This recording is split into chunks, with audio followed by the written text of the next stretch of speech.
I don't know, man. Like, it's been tough lately with like finances and stuff like that. Ever since I retired, like I'm just not making, I don't have as much money as I thought I would. And I'm starting to think I might have to get a real job. What do you think? You ever thought like maybe you have getting rid of some of your cars? That maybe you have too many cars? No, that can't be it. It's got to be something else. You can eat my butt with a wooden spoon on a Tuesday afternoon. What's up, motherfuckers? Welcome to Clapped Out. I'm doing that's how you do the intro right there. Welcome back. I would say this has been a long time. It has been a long time as this recording this since I put up a video, but by now you should have seen some of our shoot ourselves in the foot no prep adventures. Did really swell out there.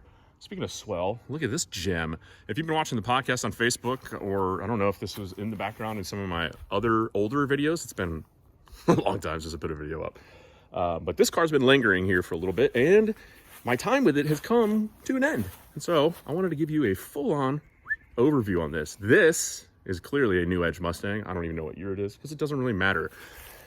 And like most Mustangs around here, this one's been ruined with the Lord's motor. That's right, TKM built 5.3 goodness. Underneath the hood here, it's got stock crank. It's got some rods and pistons, fuel hoops, some aftermarket heads that I've never heard of from a shop I've never heard of. And then it has a pretty healthy cam in it. I believe it's the Lamb cam. So shout out to John Dock for their collaboration with TKM putting together this valve train componentry. It's being shoved a bunch of air down its throat by an a VS Racing 88103 turbocharger, and On3 big monster intercooler on this thing. This is kind of like a baby version of Killface in a way. This car belongs to a friend of mine named Rex, and Rex and I go way back. I met Rex when I was about 15, 16 years old. I am now 40. And I used to work at a gas station in northern Durham, North Carolina, just outside of Durham city limits.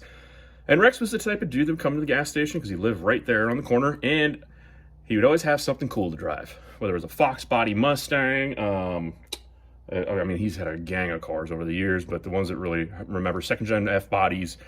And, me, a young, impressionable kid, when he'd leave, like, hey, Rex, light him up a little bit. Let me hear it. And he would light the tires up pretty much every single time. So it was super cool to have somebody that kind of look at and idolize, and then 25 years later, reach out to you after he's seen your work and your accomplishments and go, hey, I want you to work on a car for me.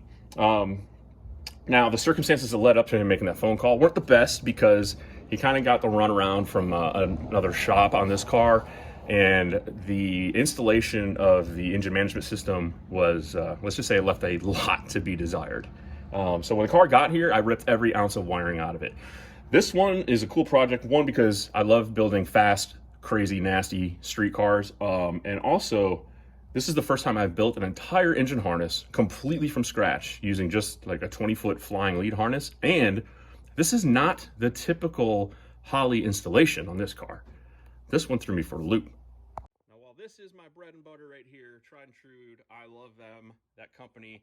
This company is what Rex elected to go with. And this car has a full Fuel Tech, pretty much all the goodies from the Fuel Tech catalog. So, looking on the inside here, you can see we have the FT600. That screen is the ECU. It's all integral on this thing. Fuel Tech wideband, their nano wideband, and then a whole gang of Fuel Tech relays. And in typical Michael Bunton fashion, terminal strips and relays, baby. I did a lot of research and consulted with some people on this, Michael being one of them, about the best way to approach this installation. And I think for what he was trying to do with it, this is the best way to go about it. So everything in here before has been completely removed. There's not an ounce of factory wiring in here except for like the pigtails going to the headlights. But you can see we have fused relays in here. We got starter, ignition, the water pump, cooling fan, trans fan, fuel injectors, the fuel pump and trans brake, which is solid state. And then this big bastard over here, that's a Leash Electronics 70 amp relay. And that one is going to be what's powering all of the smart coils, or IGN-1A, whatever you want to call them. And you can see everything in here is labeled. It's nice and neat and tidy. Not every wire is red. They're color coded for that specific reason. Red's running power, blue is trigger from the ECUs. This is one thing that I was kind of thrown for a loop with the fuel tech stuff. That a lot of your drivers and stuff have to be external because that box, the ECU, is so tight and compact. And you want to know how there's no expense spared in this car. That's a big money shifter, and it's sick. I wish I could have one. Maybe one day. So the wiring under the hood here, the way I set this up, the car came in here, it already had one plug. They tried to run everything through one plug, and it wasn't working, and it was a disaster. So I retained that plug, ordered another one. The way I have this set up, all the outputs, everything to trigger your coils, your injectors, your fan, the water pump, starter, all of that runs through this right here. All of my inputs go through here. Now this separates these two to keep the noise down between them. It could be a little bit more distance, but the car already runs and starts up. But in the event we have to pull the heart out of the beast, well, all you gotta do is pop a couple connectors here and a couple of Deutsch connectors down here for some grounds and some power down here, and the whole shebang will come right on out. So I set this whole car up to run. This way, I'm pretty proud of this. With the exception of the chassis, which meaning the lights and stuff like that, the whole car will run off of one button. So when we put the rest of the interior panels in here, which the owner has, this, see how it's lit up, will be the only button that turns the car on. So we push with that. Screen powers up, even the radio comes on. The start button is on the screen. So that's how you start the car. And if you want to go from street mode into race mode and party, well, the only thing you have to do is open up the CO2 bottle, which will be mounted right back here. Back here. So other features we're running off of the fuel tech, we have CO2 boost control, as well as the CO2 for the shifter. This is an M&M shifter. It's a power glide transmission underneath the car. I believe it has a PTC converter in the back. A whole bunch of tin work and a whole lot of gang shit going on. This car has been mini tubbed. It's got a narrowed 8.8 rear end in it.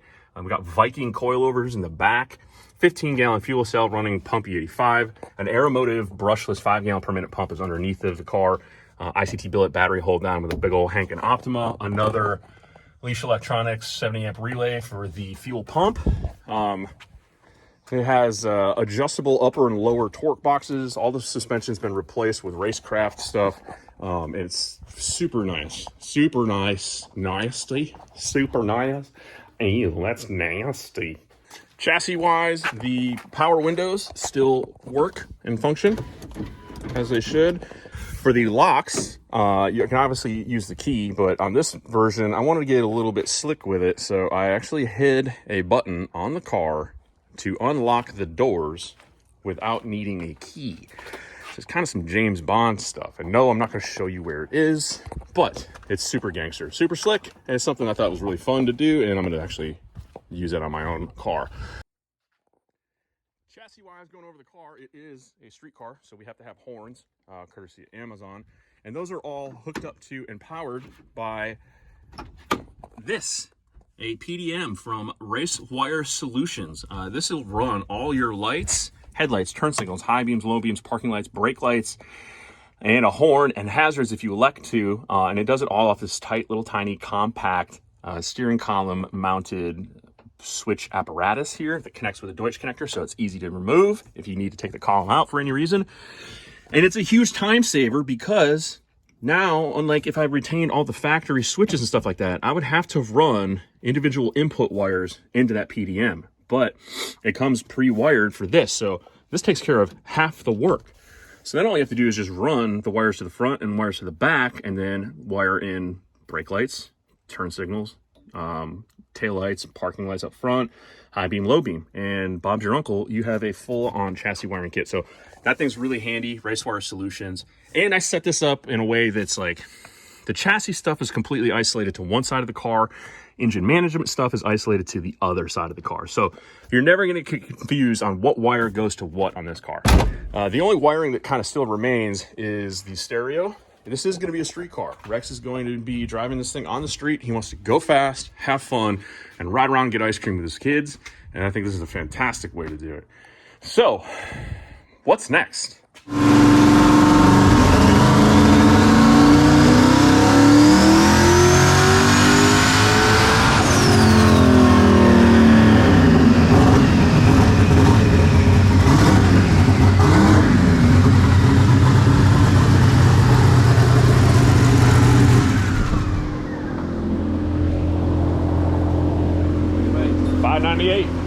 On gate. Not bad for a little 327 cubic inches. Non-existent. I want to see somewhere pulling about 2 to 5%. Learning is occurring here at Paul Powell Performance, and so far on gate alone, which makes about 10 pounds of boost on this car, we are at 598 horsepower, which is not.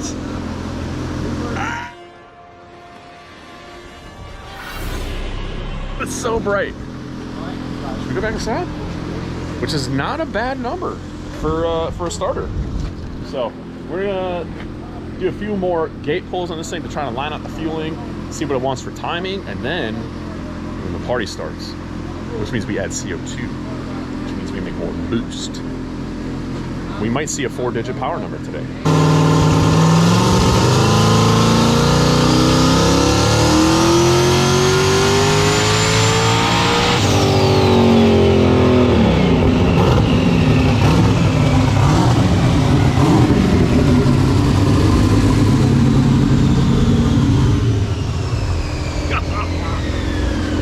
Gate 657 on wastegate and 10 pounds still? It was 11 grand. Jesus.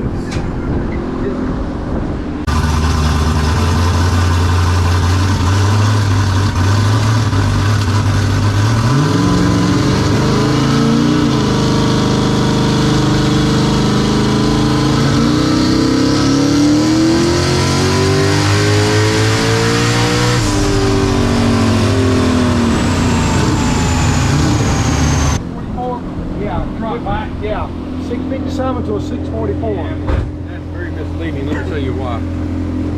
Well, 657 to 644, that doesn't bother me.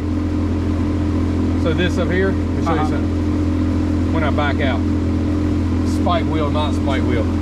Because see, that thing is right there overlaying. Look at the, I'm gonna show you why I know that it's, see this in here in the mid-range? That's when I was trying to get the fueling right. Right. See where they overlay? But in there, she made something right in there. And I don't worry about that spike number out at the end. I look at the overall. But here's the thing to know is, I turned that thing 7,200, and it ain't fucking dropped off yet. It's still heading up. Hell yeah. Shit, yeah. Zinger.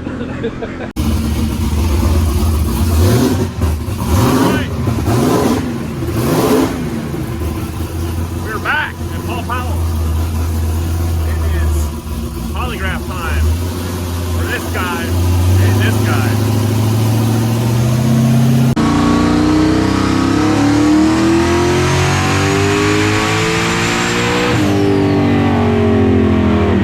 It makes more power.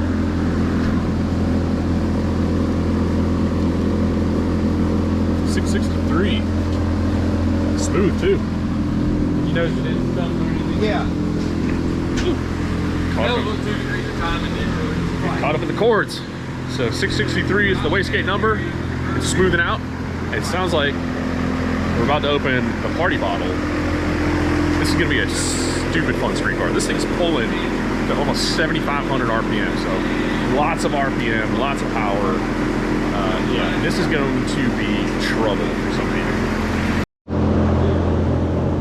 So if you ever wonder, question, why we come all the way here to Paul Powell, the Paul Powell Performance, let me show you why. This is why. These are his multiple land speed records. This man's been 250 miles an hour in the Bonneville Salt Flats. He's a mechanical engineer. You ever seen this car before? Want to know who the brains behind it are? It's Paul Powell. So, that's why I become the Paul. Because if you can make them live at 250 miles an hour on the Bonneville Salt Flats, sustain 5 miles of wide open throttle, well, a little bullshit 8th mile streetcar, not really that tall of an order. This man's been doing it a long time, and he's very good at it. Power pulls, 5 pounds on the dome, which means it should give us maybe 2-3 more pounds of boost. We should crack 700.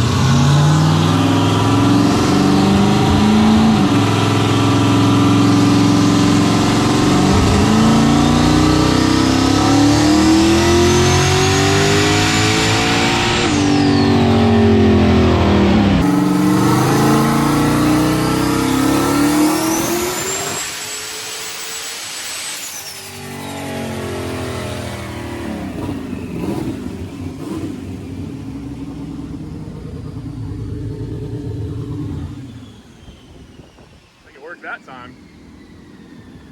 747. So we figured, ethanol. Figured out the wastegate and CO2. All right, predictions. That was, it made 747 with 5 pounds on the dome. We're putting 10 on it. I'm gonna go, what are you going with? Let's ask the expert. Y'all go first. Y'all go first. Okay, the man who already knows probably what it's gonna make. 747. I'm gonna say, I'm gonna go conservative. I'm gonna say 783. 770. 770? Ooh, so low. 810. 810. Okay. Optimistic. I like it.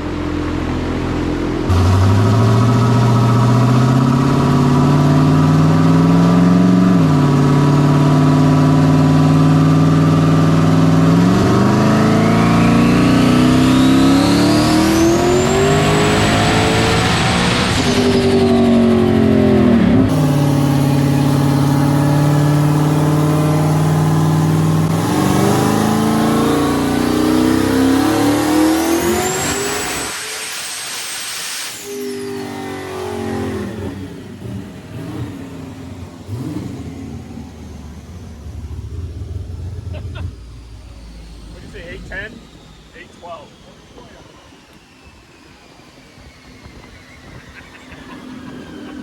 Hell yeah. Jesus.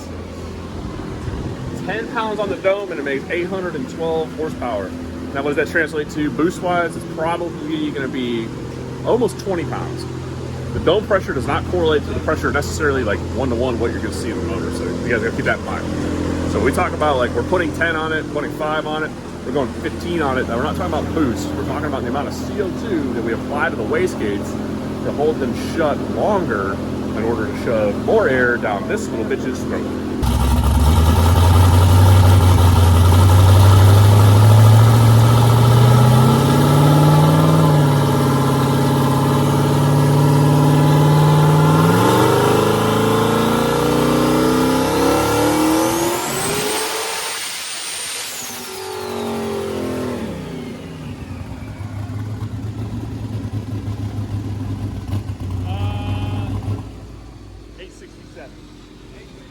Yeah.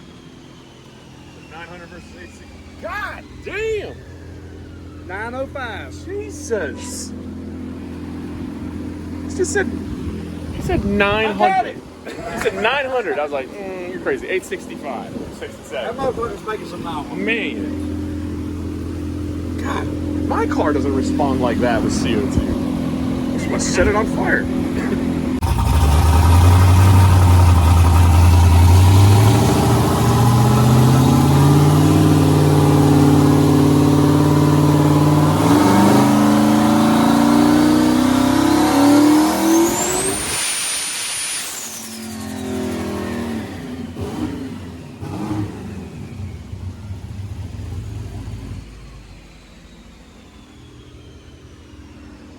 Mission accomplished. Heck yeah. 1018. 1018 in like fucking 4 pulls. Dude. What are you gonna do with all that? Hell yeah. What are you gonna do with all that? Put that bitch to the ground. Hurt the feelings. My first turbo car. Hey, Paul, tap the horn real quick. See, street car. Street car.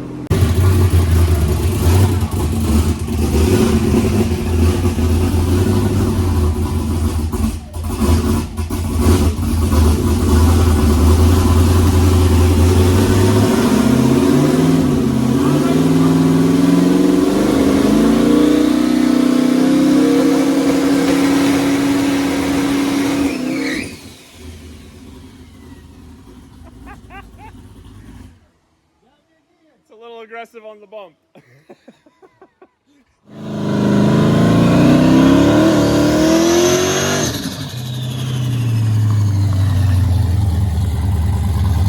Like we always do when we come to Paul, we gotta make a driveway hit.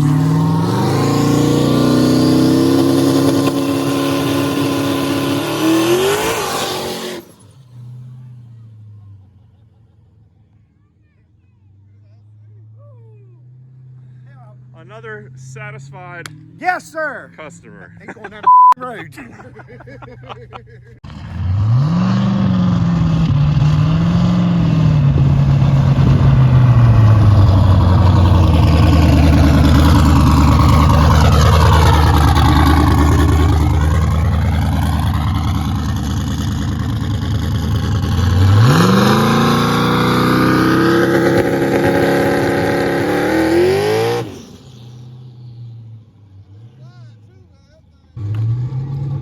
That's gonna do it for us here today at Paul Powell's Performance. Mr. Rex is going home, a happy man with his super sick street car. recommended. And next time you see this car, we're gonna be at the track testing. Those are gonna be hush hush. So you don't look for any data or numbers. That's it. I'm Ryan. I'm out. Peace. Clap down! We got shirts and merch. Clap down! My butt kinda hurts. Clap down!